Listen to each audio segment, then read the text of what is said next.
Hello, Revere, and welcome to the Revere Veterans and Community Show. Today I have another special great guest, and I do mean great. His name is Arthur Guinasso. Yeah. Arthur, excuse me. Welcome to the show, and thank you for taking your Morris. busy schedule to come down here. Before we start, people don't know that, but you've been the longest-serving council member in the history of the city of Revere, 28 years. That's correct, Morris. It certainly has been a great pleasure to serve the community for 28 years.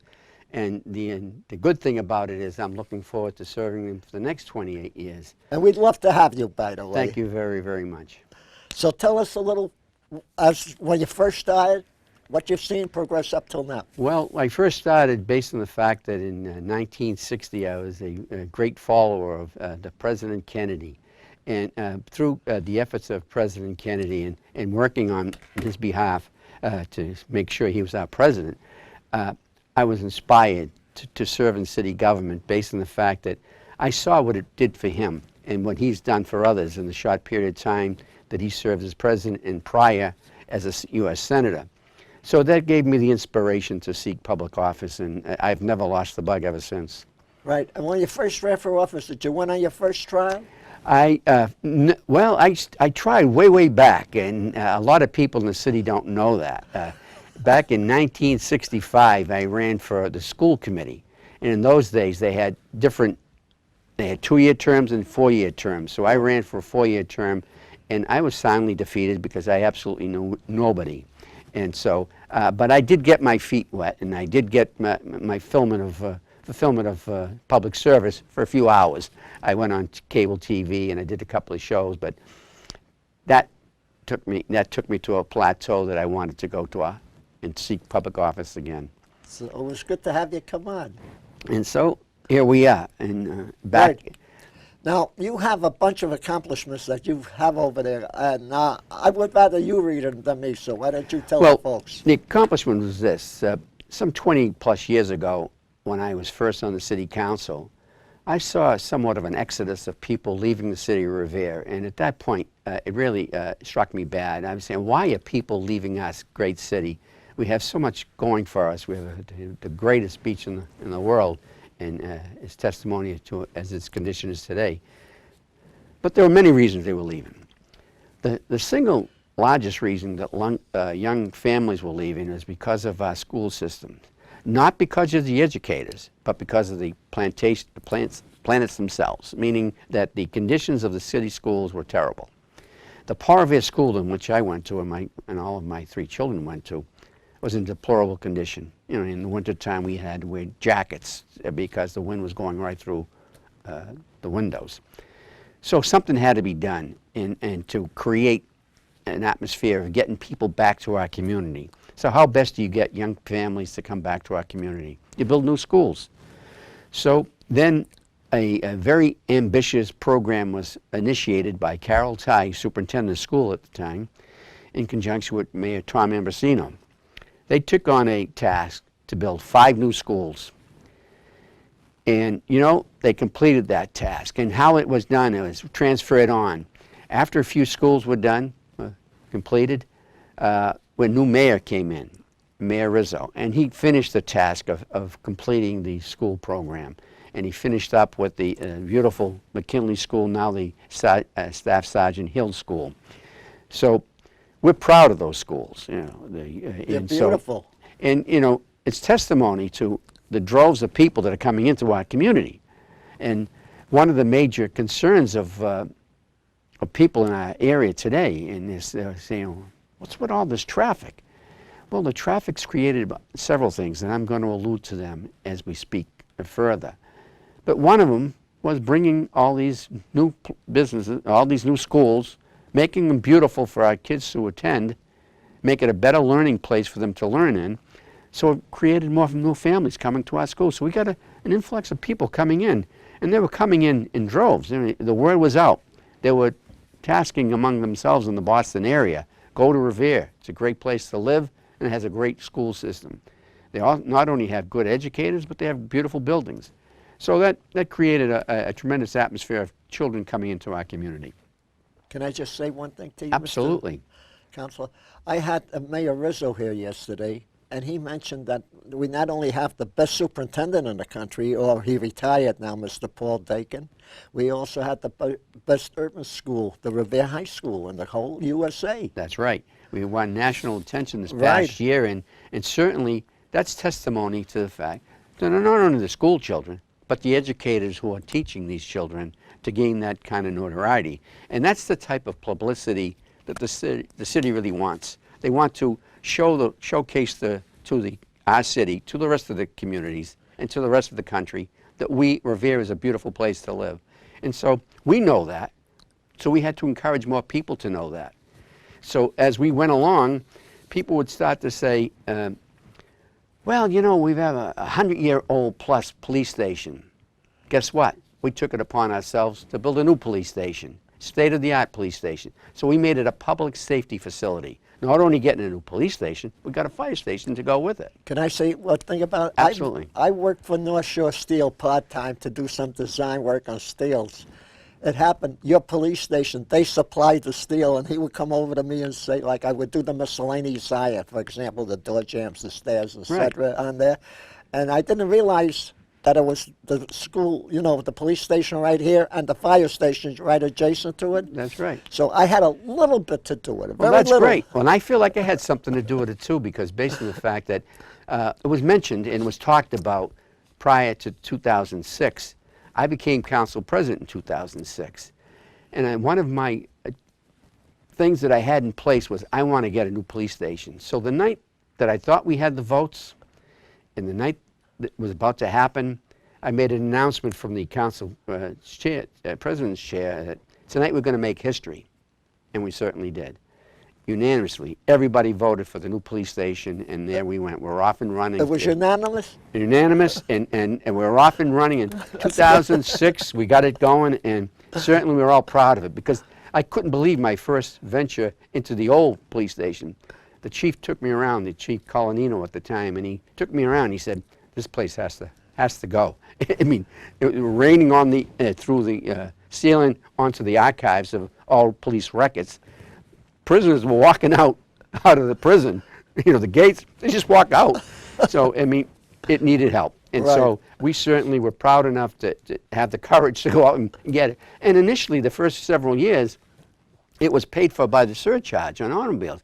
No cost to the taxpayer at all. So, you know, that was a great benefit for our kids in our police station. So I look for things like that and how to advance.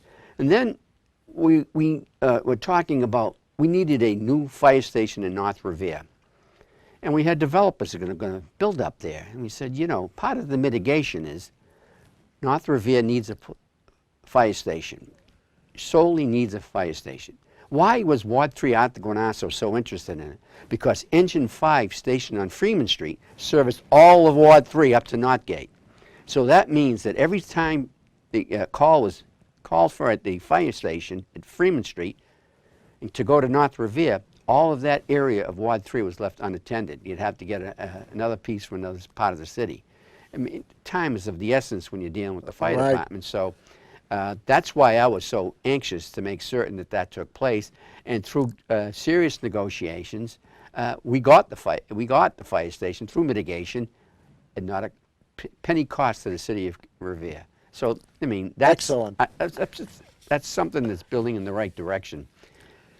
Then, when I was challenged with some problems off of Ward Street, Morris, we had some people that were dumping truckloads of glass, if you would, on Ward Street. They were dumping mattresses. They were dumping old couches. It was a pigsty. And what was adjacent to was the old Siegel's junkyard. So there was a proposal coming up. And Tom Ambrosino, the mayor at the time, said, we have an idea. We have a proposal for that area. So obviously I was all ears. That's my area. So he says, we have a company called BJ's that wants to come here. But they come up with certain stipulations, and I'm saying, oh, what do they want? Unfortunately, what they wanted was not only to build BJ's, but they also wanted to build those adjacent residential units that are being built today as we speak. So to get some good, we had to offer some. And I was not very pleased with that. But I knew wholeheartedly that that area needed attention and needed it quick. And they also, we put in mitigation money with BJ's, is they did the irrigation of all the median strip on Squire Road. As you look at it today, it's absolutely gorgeous.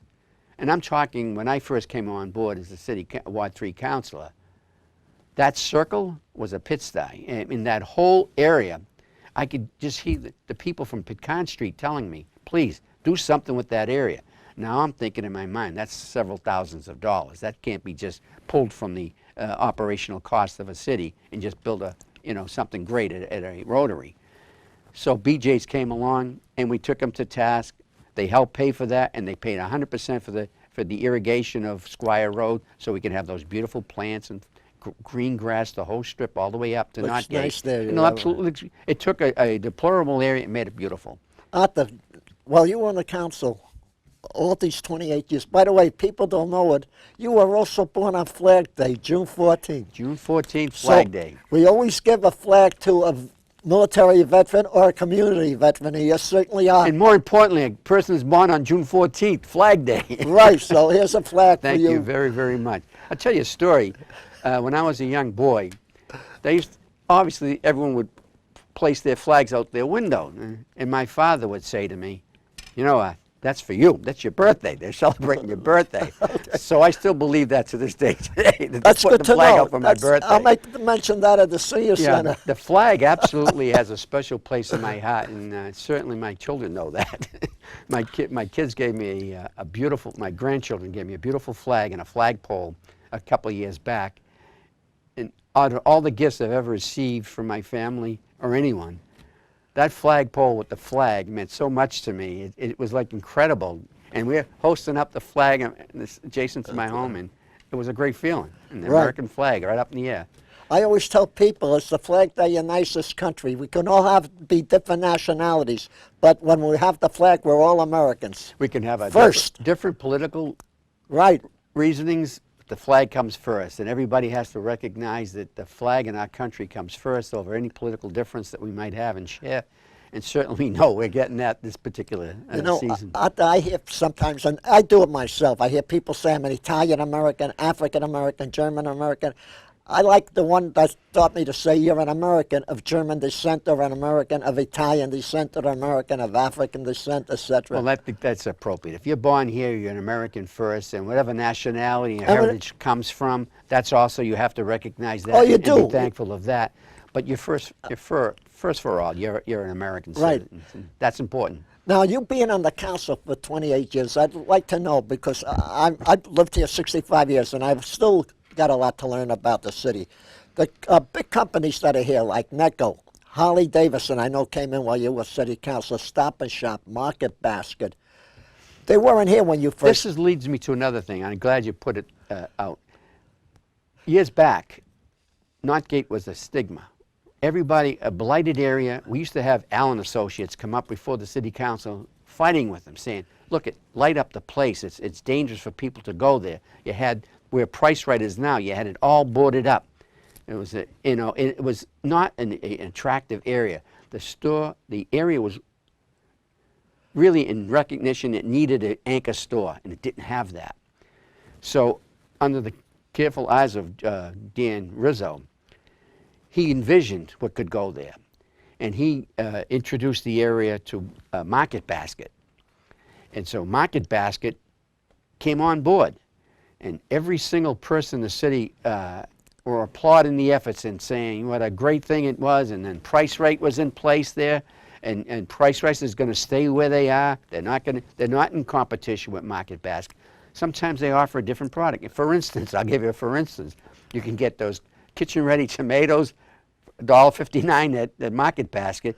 They're 99 cents at Price Right, and I'm not working for Price Right, but I'm just showing why it's needed there. Why Competition is great. It's great. Price Right is still needed in our city, and people recognize that and want it. So, and again, leading to our traffic problems, Market Basket. But you know what? Each and every one of us have to share responsibility, because to get something good, you have to share sometimes. And sharing is traffic, then it's sharing is traffic. And we're also a regional city, so everybody cuts through our city to get home. Right. Arthur, I got a question. The mayor made some nice things, improvements on Broadway by putting bicycle paths so the bicycle paths can ride there. Someone asked me, and I told them I couldn't answer, but maybe you can, and if you don't know, just forget it. Do they have to obey the same laws as the vehicles when they ride the bicycles down the path? It's a sensitive thing, the bike path, because I've been very outspoken about it. Oh, have you? I didn't know that. I've been very outspoken about it because I recognize that that's today's world, but I'm kind of leery as to whether it's safe or not. I still haven't been sold that it's safe, but yeah, they do have to abide by the rules. But the same rules, They have to they get got to hand stop at a red signals, light? They have to stop. They're obliged to do the same okay. laws that we're. That's why, and rightfully so, that the bike paths, the arrows show which direction you should be going in. Oh, okay. So, if you're going south, you're going to be driving in not the opposite direction. So I think that that's beneficial to the public safety. But I'm still not still not convinced it's safe. No, I see some of the bicycles even today, but not on Broadway. They drive opposite to the traffic. Yeah, they shouldn't be doing that. They shouldn't be doing that. That's not the way. See, true bicyclists that know the rules and order, there's some of them.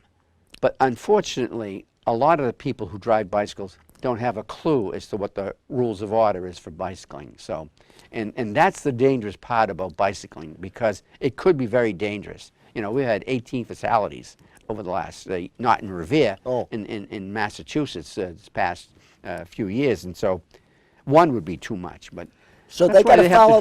So they have to follow the same rules like a motorcycle. So that's a motorcycle without an engine. That's all it is. That's exactly what it is. That's what it is. When they bob and weave in between traffic, yeah, I see it. Absolutely wrong. Absolutely wrong. They shouldn't be doing that. Okay. So that's up to our police force to take care of it. It's up to our police force. Obviously, you don't want to nitpick, but you also want to make sure that they're safe. When they're driving their bicycles, you want to make sure they're safe. And sometimes they don't recognize the danger of what they're doing. Right. Now, I'd like to ask people a little about their education and family, and so I'll start with you, too. Well, first I started at Par Revere School, as I told you earlier, and then I went on to Revere High School. Yep. And from Revere High School, I went on to Bentley College. And from Bentley College, that's an accounting college. In those days, it was School of Accounting. Oh, okay. It's not today it's university. Bentley it went from School of Accounting to School of Finance and Accounting. Then it went to Bentley College. Now it's finally Bentley University. Okay. To which it gave me the opportunity to receive the employment that I finally got at Mass General. And I was there for 41 years. Doing what, if I may ask? I was a research grant manager. Wow. And my division was neurology and neurosurgery. And I got to meet some of the finest doctors in the world.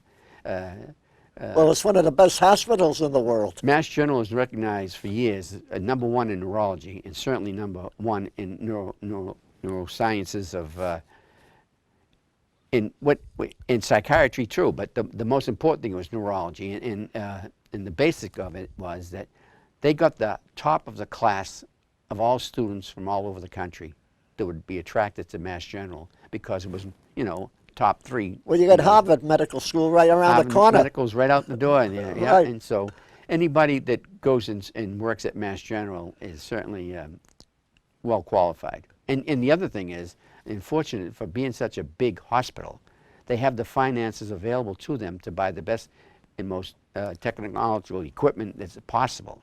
So I seen some equipment come for $2, $3, $4 million when I was there. And I had a lot of responsibility, $600 million to review. And I had to work with very sensitive doctors that were, you think politicians or something, or mayors or something? Deal with a neurosurgeon. They certainly, because of their, the type of work they do, very sensitive to people. And so the head gets bigger and bigger.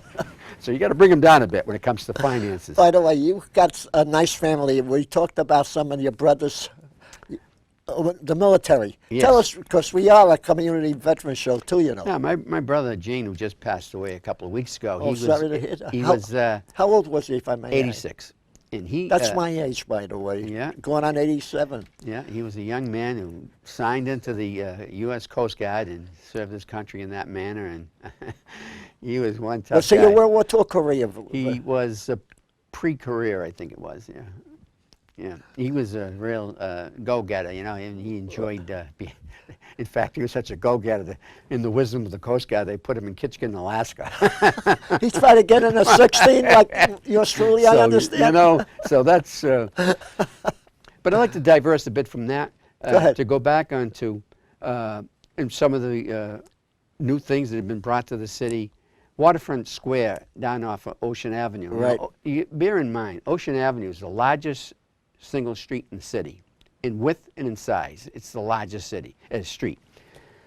And so, and it was blighted based on, with a train track there, it's not economical for any developer to come in and do something unless they're attracted or enticed to come in. So Governor Romney, in his wisdom, in his administration, met with the Ambrosino administration, and they came up with this trans-oriented development project for trans-oriented, meaning that they would put a development next to a railroad track. The state would give them incentives. We had several public hearings. We attracted 3 or 4 of the top developers in the country to develop. It's a $500 million project. Some of the criteria outlined to them was: 1, you had to build a parking garage. Number 2, you had to build a footbridge connecting with the new station that the MBTA would right. make, Yep. connected to Revere Beach, so there would be no pedestrian traffic right. on Ocean Avenue. Yep. And 3rd, you had to build a hotel. And of course, 4th is the residential portion of it. Everybody has to put that in because that makes, for a developer, is how they get their money. So this is all taking place now, and it's being developed as we speak today. But all this occurred under Tom Ambrosino's administration with the assistance of Governor Romney. Because who else would have built there? You saw what was happening. It was a rundown parking garage. People were just parking there in their automobile. You got a big truck, "I got junk" sign there that was driving me crazy. And then you also have a greater portion of it, the DCR was putting all the debris from Revere Beach that they raked up and putting it there as a holding area. So what did Revere get out of that? We got nothing out of that. That was absolutely useless space. And so to put this trans-oriented develop into that area and make it Waterfront Square, make it, you know, something that's at least aesthetically pleasing, and it's not going to create any more traffic than was already there with the parking. So I think that's a step in the right direction, and that was part and parcel to that, and so was the rest of the city council. We all voted for that. And that's good. You know, these are things that I am proud of. You know, some people are saying a little bit concerned about the traffic today, but we had several public hearings on this. You know, this is not a mystery that this occurred, but we took a blighted area and made it beautiful. It's going to be beautiful when it's all done. They're going to be happy when they see a nice, beautiful hotel with commercial properties underneath it, and I think it's going to be nice when it's finally finished. I think so too. You know, you're talking about traffic. People complain, at least I hear them, it's the biggest about the concern Winthrop right today. Avenue, the bridge, right? It's the biggest concern today. Yep. You know, and that really is bothersome because you got to grow the city, you know, and to grow the city creates traffic. I just told you about schools, creates traffic. I told you all the new commercial developments that we need, creates traffic. Sometimes you got to have a little pain for a permanent You've got to cure. grow the city. You know, we want to stabilize the tax rate, and you know, everyone, the tax rate keeps going up, but salaries and wages keep going up. You know, and so 75% of our municipal budget is salaries and wages.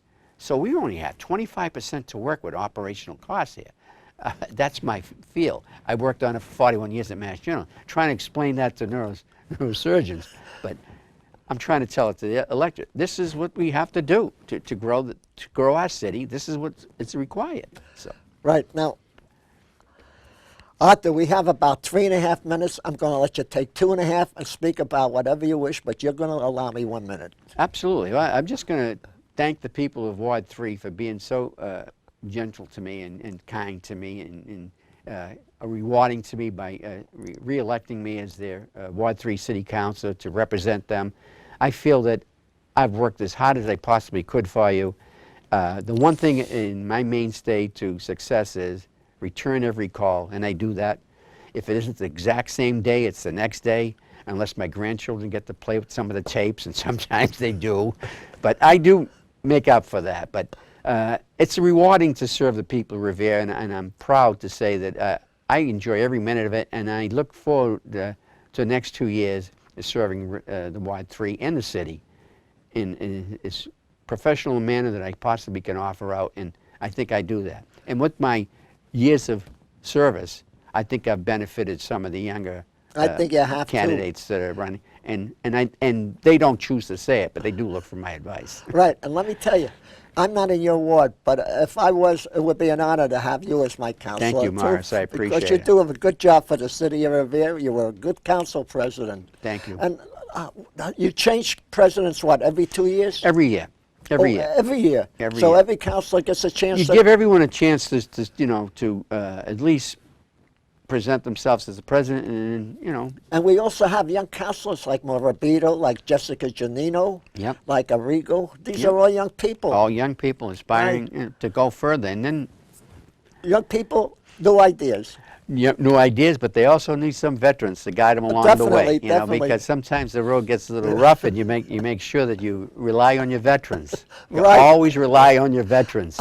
Both military And publicly. You right. need veterans to service your community and your country. Right. Arthur, I got to tell you, it was an honor to have you Thank come you, up here Morris. and spend a half an hour with us. I Pleasure. know you got a busy schedule Well. taking care of your constituents. Thank you. So I want This to means thank a you. lot. Thank you very much. Thank you, Morris. And God bless you. God Arthur. bless you. I hope you have a long life on the city council. Thank I you. really do. Thank you, sir. Maybe someday you might even run for governor. You never know. You never know. And I would like to thank the people of Revere for listening. I would like to thank our troops wherever they are. God bless you all out there. God bless our great nation, the United States of America, and to all the residents of Revere. Till the next time, another great guest on another great show, and thank you all for listening.